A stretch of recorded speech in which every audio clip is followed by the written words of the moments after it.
Hello guys, welcome to my YouTube channel SD maths tutorial.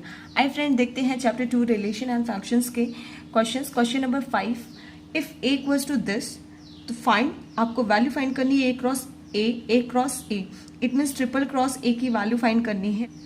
आइए इसको solve करते हैं। a क्रॉस a, ठीक है। पहले हम इसकी वैल्यू कैलकुलेट करेंगे। तो a क्रॉस a की वैल्यू क्या है? -1 और 1, ठीक है। एंड दूसरी वैल्यू है -1 and 1, ठीक है। अब हम इसको मल्टीप्लाई करेंगे तो हमें क्या वैल्यू मिलेगी? इस फर्स्ट का फर्स्ट से मल्टीप्लाई करेंगे -1, ठीक है। एंड अगेन इस फर्स्ट का सेकेंड से मल्टीप्लाई करेंगे तो क्या मिलेगा? -1 and 1, ठीक है। फिर इस सेकेंड का फर्स्ट से मल्टीप्लाई करेंगे तो क्या मिलेगा? 1 -1। एंड इस सेकेंड का सेकेंड से मल्टीप्लाई करेंगे 1 and 1, ठीक है। तो ये हमें मिल गया a क्रॉस a। अब हमें ट्रिपल क्रॉस a निकालना है, तो कैसे निकालेंगे? देयरफॉर a क्रॉस a, इसकी वैल्यू आपने ऑलरेडी निकाल ली है, ठीक है। वो वैल्यू हम लिख देंगे। क्या है? -1 -1 1 एंड 1 -1 एंड 1 एंड 1, ठीक है। ये वैल्यू होगी। अब a क्रॉस a की वैल्यू आपके पास है 1 और 1।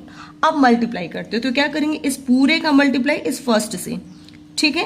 तो -1, ठीक है। इस सेकेंड का फिर फर्स्ट से, सारी वैल्यू का फर्स्ट से, फिर सारी वैल्यू का सेकेंड से।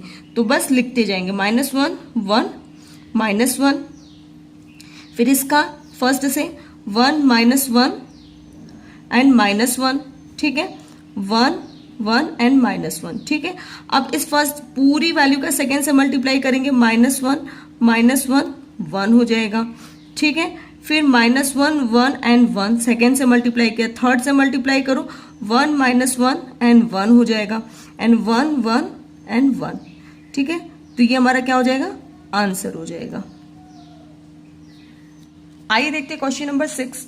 इफ a क्रॉस b की value the, it means Cartesian product a और b की वैल्यू गिवन है जो मल्टीप्लाई करके लिखा हुआ है। a क्रॉस b के फॉर्म में फाइंड करना है a और b की वैल्यू। देखो आप वैल्यू क्या कैसे फाइंड करेंगे? वी नो दैट, हम जानते हैं p क्रॉस q, ये हमारा रिलेशंस का डेफिनेशन है। लिखा जाता है कैसे रिलेशंस को? तो आप देख रहे हो पेयर्स, ऑर्डर्ड पेयर के फॉर्म में p, q, जो एलिमेंट p है ना, ये कैपिटल p का पार्ट है, मतलब ये सेट का पार्ट है, और ये जो सेकेंड एलिमेंट है ये सेकेंड सेट का पार्ट है। इसके हिसाब से क्या होगा कि जो p की वैल्यू होगी ना वो फर्स्ट एलिमेंट होगा, और जो q होगा वो सेकेंड एलिमेंट। तो same thing, a is the set of all first element and b is the set of all second element. तो हमारा क्या हो जाएगा? a की वैल्यू क्या होगी? फर्स्ट एलिमेंट क्या है यहाँ पे? a b b। तो a 2 टाइम सेट में तो लिखा नहीं जाता, सिंगल टाइम, तो a और b हो जाएगा, ठीक है। एंड b की वैल्यू क्या हो जाएगी? Second element. तो सेकेंड एलिमेंट क्या है? x और y। तो ये हमारा क्या हो जाएगा? आंसर हो जाएगा। आइए देखते हैं क्वेश्चन नंबर 7। सेट गिवन है a b c और d, वेरीफाई करना है a cross b intersection c, and value RHS में a cross b intersection a cross c। तो आप वैल्यू कैसे निकालोगे? पहले ये दोनों वैल्यू आपस में इक्वल होनी चाहिए। तो हम इसको सॉल्व करते हैं, LHS को, देन RHS को। तो LHS को सॉल्व करने के लिए पहले हम b इंटरसेक्शन c निकालते हैं, फिर हमें एक सेट मिल जाएगा, ठीक है। तो उस सेट से हम a का मल्टीप्लाई कर देंगे। तो देखिए कैसे करेंगे? b इंटरसेक्शन c, इंटरसेक्शन का मतलब क्या होता है? दो सेट में कॉमन एलिमेंट, मतलब b और c में कॉमन एलिमेंट कौन से हैं? यहाँ पे आपको दिख रहे हैं, कोई कॉमन एलिमेंट है? b और इंटरसेक्शन c में कोई भी कॉमन एलिमेंट नहीं है। तो ये हमारा क्या हो जाएगा? इंटरसेक्शन। यहाँ पे कोई भी एलिमेंट नहीं मिला, इट मीन्स एम्प्टी सेट हमें मिल गया। या तो आप इस तरीके से लिख सकते हो या इस तरीके से, ठीक है। तो ये हमारा हो जाएगा। अब a cross b intersection c निकाल लो। तो a की वैल्यू हमारी क्या है? 1 और 2 है, ठीक है। और क्रॉस किसके साथ करोगे? 5 के साथ। तो अब आप देखो यहाँ पे भी हमें कोई सेट में एलिमेंट नहीं मिलेंगे, कोई पेयर्स नहीं मिलेंगे, तो वो भी हमारा क्या होगा? एम्प्टी सेट होगा, ठीक है। ये तो हमारा LHS हो गया। अब हम RHS को सॉल्व करते हैं। तो RHS हमारा क्या है? a क्रॉस b, ठीक है। तो a क्रॉस b हम निकालते हैं। a की वैल्यू है 1 2 एंड b की वैल्यू है 1 2 3 4, ठीक है। अब इसको सॉल्व करते हैं।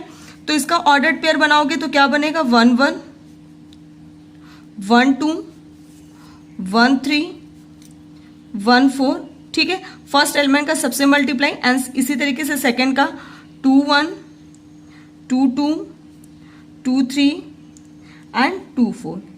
ये तो हमारा A क्रॉस B हो गया। अब same thing A cross C निकाल ले। तो A क्रॉस C कैसे निकालेंगे?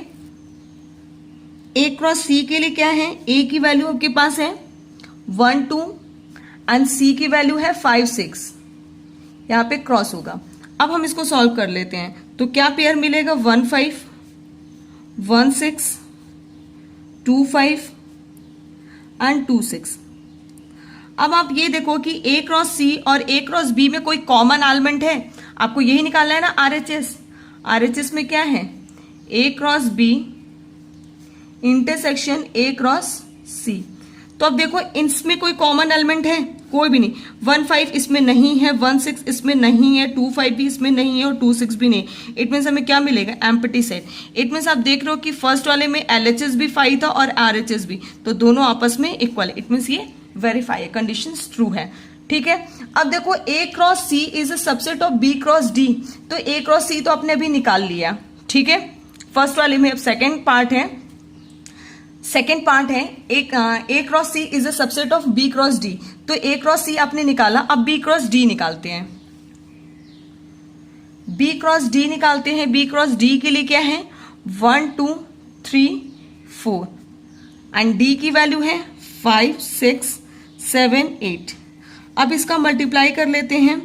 1 5 1 6 1 7 1 8 2 5 2 6 2 7 2 8, सेम थिंग 3 5 3 6 3 7 3 8 4 5 4 6 4 7 और 4 8, ये है। अब देखो यहाँ पे A क्रॉस C क्या सबसेट है, तो 1 5 है इसमें B क्रॉस D में, 1 6 भी है, 2 5 है, 2 5 भी है, 2 6 भी है। तो हम कह सकते हैं कि A क्रॉस C के सारे एलिमेंट B क्रॉस D में हैं और B क्रॉस D में एक्स्ट्रा एलिमेंट भी हैं। तो आप कह सकते हो कि A cross C is a subset of B cross D। तो लिख सकते हो आप A cross C is a subset of B cross D।